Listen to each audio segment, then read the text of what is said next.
परम मंगलमय परात्पर अनंत कोटि ब्रह्मांड नायक अचिंत्य चिंत्य वक्त वांछा कल्पतरु सच्चिदानंद स्वरूप ब्रज जीवन दन गोपी वल्लभ मधुराधिपति श्री राधा रानी का वांग्मय हृदय वृषभानु दुलारी कीर्ति दुलारी श्री राधा रानी के चरणों में मेरा बारंबार प्रणाम। यहाँ पधारे हुए सभी भक्तों को मेरा प्रणाम। पिता समान सभी पुरुषों को मेरा प्रणाम। सभी माताओं को मेरा साष्टांग प्रणाम वंदन। जहाँ जहाँ तक मेरी आवाज पहुंच रही है उन सभी भक्तों को जो कथा का एक शब्द भी पान कर रहे हैं उनको मेरा साष्टांग प्रणाम। अवश्य ही आप सब भाग्यशाली होंगे जो भागवत जैसी गंगा में आप गोटे लगाने आए हो, भगवती गंगा और भागवत गंगा दोनों में। तो नेक भी शर्म लाज ना करना, आज भजन में नाचने में नित्य करने में कोई लाज ना करना, सब नित्य करना, झूमना गाना। आज तो और विशेष उपलक्ष्य क्या है, आज खिचड़ी, मकर संक्रांति। एक वर्ष में एक बार आता है और हम दूर दूर से आकर इस गंगा में हमारे शरीर से किए हुए पापों को धोते हैं। और जो ये हृदय से हुआ हो गया पाप जो होता है उसके लिए हम भागवत का श्रवण पान करते हैं। परंतु जो हमारे इस शरीर से हो जाता है, जो ये पंचभूतों से शरीर निर्मित है, इससे जो पाप हो जाता है उसके लिए हम कहाँ जाते हैं? गंगा जी। अच्छा बताइए, पर्व क्यों आते हैं? पर्व इसलिए आते हैं ताकि आप पर्व के नाम में कहाँ जाए? पर्व आता है तो हम कहाँ जाते हैं? तीर्थ जाते हैं। हमारे पैरों से धन्य करते हैं अपने जीवन को। इन हाथों से तालियां बजा के राम नाम का गुणगान गा के हाथों को सफल बनाते हैं। देखिए बड़ी अजीब बात है, संसार में हमको भगवान ने इतना अच्छा शरीर दिया, 2 आंखें दी, नाक दिया, मुंह दिया, कान दिए, बाल दिए, हाथ पैर सभी व्यवस्थित ढंग से दिया, सुंदर बनाया। परंतु हम इसके लिए उनका अभिवादन करते हैं कि आपने ये हमारे लिए इतना बड़ा काम किया। नहीं, जिसने कान में पहनने के लिए कुंडल दिए उनको कहते अरे धन्यवाद, कोटि कोटि प्रणाम, आपने हमें कानों में पहनने के लिए कुंडल दिए हैं। जिसने नाक में पहनने के लिए नथनी दी है उसको मेरी नाक बहुत अच्छी लग रही है क्योंकि आपने मुझे नथनी दी है। देखिए एक गांव में एक ब्राह्मण देव थे। अब वो रास्ते से जा रहे थे, वही रास्ते में एक स्त्री अपनी नाक दिखा रही है, देखो मेरे भाई ने मुझे नथनी दी है, बहुत सुंदर लग रही है, बहुत सुशोभित हो रही है, देखो मैं कितनी सुंदर लग रही हूँ। तो ब्राह्मण देव कहते हैं अब जिस तरह इस नासिका को दिखा रहे हैं कि ये नाक में पहनने के लिए मुझे नथनी मेरे भाई ने दी है, पर आपने एक बार उसका अभिवादन किया जिसने आपको नाक दी है? वो नथनी पहनने के लिए नाक दी है, उसका अभिवादन किया है कभी गलती से भी? नहीं, बल्कि हम क्या कहते हैं, 50 रुपए के लड्डू ले जाओ, 10 रुपए की माला ले जाओ, कहीं प्रसन्न हो के हमको 40 लाख की गाड़ी ना दे दे, 10 लाख की गाड़ी ना दे दे, 50 लाख का बंगला ना बनवा दे। इस भाव से जाते हैं। परंतु हम ये अभिवादन करने कभी नहीं जाते कि मैं अपनी तरफ से ठाकुर जी के लिए ये भेंट देता हूँ, आप प्रसन्न रहिए। आपको बहुत काम रहता होगा, आप थक जाते होगे, थोड़ा सा भोग अर्जित कीजिए, कुछ पा लीजिए। आप थक जाते होगे दिन भर इस पूरे विश्व को संभालते संभालते। इस भाव से कभी गए मंदिर?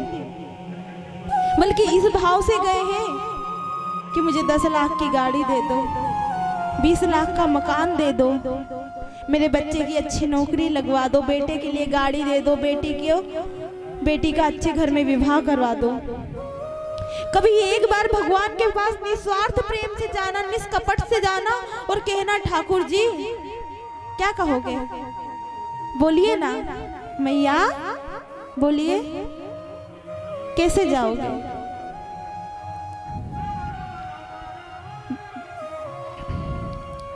हमारे वृंदावन में तो पिताजी को बाबा कहते हैं, तो बताइए बाबा क्या कहोगे भगवान के पास जाकर। भगवान के पास कभी जाकर मांगना नहीं कि मैंने आपको 100 रुपए का चढ़ाया तो मुझे 10 लाख दे दो, बल्कि ये बोलना 100 रुपए रख लो और जो आपको जरूरत पड़े तो मैं आपको और दे दूंगा, क्योंकि आपकी कृपा से मेरे पास ये संसार है, ये संसार में आपने मुझे भेजा है, ये दोनों हाथ दिए, ये 2 पैर दिए, ये कान दिए हैं। ब्राह्मण देव समझाने लगे उस स्त्री को। इसी तरह मैं भी आप सबको समझा रही हूँ। इस व्यासपीठ से सबका विनम्र निवेदन करती हूँ। भगवान ने 2 सुंदर आंख दिए, किस लिए? हम भगवान का दर्शन करें। ये 2 हाथ किस लिए दिए हैं? एक हाथ से माला करो तो दोनों हाथ से ताली बजा सको। ये 2 पैर किस लिए दिए हैं? तीर्थ जा सको, वृंदावन जाकर क्या कर सको। वृंदावन की छोटी परिक्रमा केवल और केवल 12 किलोमीटर की होती है, उसको कर सको आप। ब्रज 84 कोस की परिक्रमा कर सको। जीवन में 2-4 बार तो करना चाहिए। वृंदावन की परिक्रमा तो प्रतिदिन करोगे तो भी कम है। कहा जाता है वृंदावन की परिक्रमा के एक एक पग में हमको एक एक अश्वमेध का यज्ञ का फल प्रदान होता है। सोचिए आप 12 किलोमीटर में कितनी परिक्रमा करते हो। और ये मुखार भी किस लिए दिया है? मुख से प्रभु का नाम जप कर सके, प्रभु को याद कर सके, प्रभु का कीर्तन कर सके, भगवान का गुणगान कर सके। पर हम क्या करते हैं? अब शब्दों का प्रयोग करते हैं, ग्लानि करते हैं, निंदा करते हैं, चुगली करते हैं, मतभेद करते हैं, एक के प्रति दूसरे को उलझाते हैं। ये मुखार भी इसके लिए नहीं दिया है। प्रभु का गुणगान करो। अगर आप गुणगान नहीं कर सकते हो तो क्या करो? किसी की निंदा चुगली ना करो।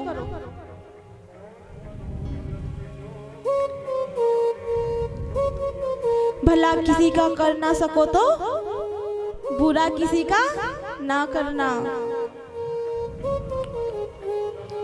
कभी किसी को पानी पिलाया नहीं तो अमृत पिलाने से क्या फायदा।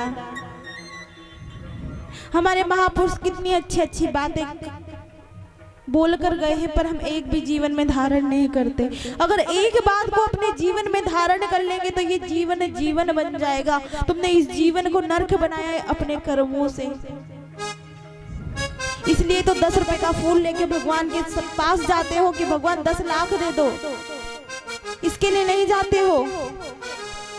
अच्छा बताइए, जितने बार मंदिर जाते हो उतनी इच्छाएं उत्पन्न हो जाती है, उतनी ही लिस्ट बन जाती है।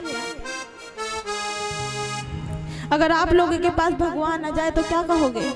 अरे भगवान कल आना, कल मैं लिस्ट तैयार करके रखूंगा, मुझे क्या क्या चाहिए। हमारे पास आए तो हम तो यही कहेंगे कि हमको भक्ति दे दो।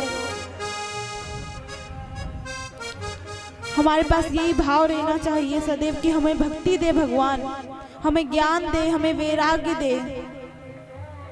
भक्ति करके मैं आपको रिझा सकूं, ज्ञान करके अपने धर्म को आगे बढ़ा सकूं, वैराग्य से मैं इस संसार से मेरा मोह न हो। कुंती माँ के पास जब कृष्ण आते, माँ बुआ मांगो, क्या मांगना है?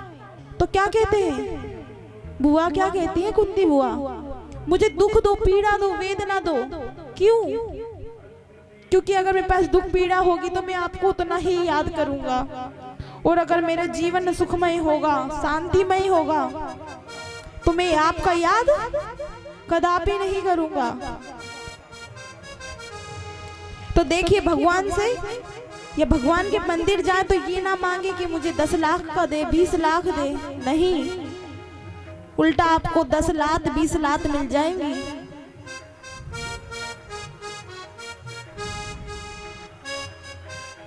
देखिए ये बात सदैव याद रखिए कि भला किसी का ना कर सकते हो तो बुरा भी मत करना।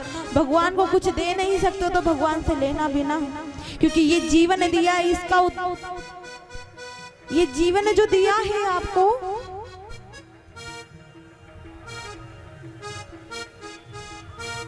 उसका आपने उनका उपकार किया है? उपकार माना है कभी?